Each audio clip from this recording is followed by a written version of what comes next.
வீட்டில் ஒரு கல்யாணமோ அல்லது திருவிழாவோ என்றால் உடனே வாசலில் ஒரு மாவிலை தோரணம் கட்ட வேண்டும் என்பது நம்முடைய முன்னோர்களின் காலங்காலமான வழக்கம்.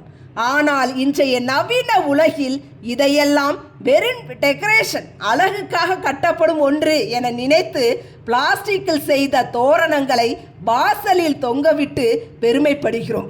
ஆனால் நம்முடைய முன்னோர்கள் வீட்டு வாசலில் பிளாஸ்டிக்கை தவிர்த்து மாவிலையை கட்டச் சொன்னதற்கு பின்னால் பல ஆயிரம் ரூபாய் கொடுத்து வாங்கும் அதிநவீன ஏர் பியூரிஃபையர்களை மிஞ்சும் ஒரு பிரம்மாண்டமான அறிவியல் ஒளிந்திருக்கிறது.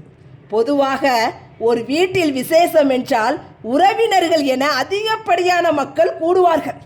ஒரு சிறிய இடத்திற்குள் நிறைய பேர் தொடர்ந்து மூச்சு விடும்போது அங்கு இயல்பாகவே கார்பன் டை ஆக்சைடு அளவு அதிகரித்து ஆக்சிஜன் அளவு குறையும். இதனால் மூச்சு திணறல், தலைவலி மற்றும் காற்றில் பரவும் கிருமிகள் மூலம் நோய் தொற்றுகள் வர வாய்ப்புகள் அதிகம்.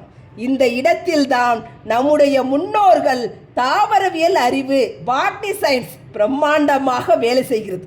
உலகத்தில் உள்ள பல ஆயிரக்கணக்கான மரங்களில் மாமரத்திற்கு மட்டும் ஒரு விசித்திரமான குணம் உண்டு. மாமரத்தின் இலைகளை மரத்திலிருந்து முழுமையாக பறித்த பின்பும் அது காய்ந்து போகும் வரை பல நாட்களுக்கு காற்றில் உள்ள கார்பன் டை ஆக்சைடை தொடர்ந்து உறிஞ்சி சுத்தமான ஆக்சிஜனை வெளியேற்றி கொண்டே இருக்கும்.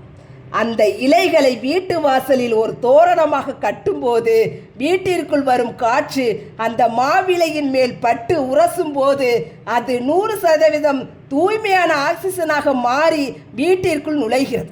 மாவிலைக்கு இயற்கையாகவே கிருமிகளை அழிக்கும் ஆற்றல் மிக அதிகம் என்பதால் வெளியிலிருந்து வருபவர்கள் கண்ணுக்கு தெரியாத கிருமிகளையும் வியர்வை நாற்றத்தையும் அது வாசலிலேயே வடிகட்டி அழித்து விடுகிறது. விசேஷம் முடிந்த பிறகு அந்த மாவிலையை கலற்றி போட்டாலும் அது மண்ணுக்கு இயற்கையான உரமாக மாறிவிடும். ஆனால் பிளாஸ்டிக் பல ஆயிரம் வருடங்கள் ஆனாலும் மக்கவே மக்காது, மண்ணை மலடாக்கிவிடும். இனியாவது விசேஷ காலங்களில் உண்மையான மாவிலையை வாசலில் கட்டுவோம். அது வெறும் இலை அல்ல, நம்முடைய ஆரோக்கியத்தை காக்கும் இயற்கை சுவாசம்.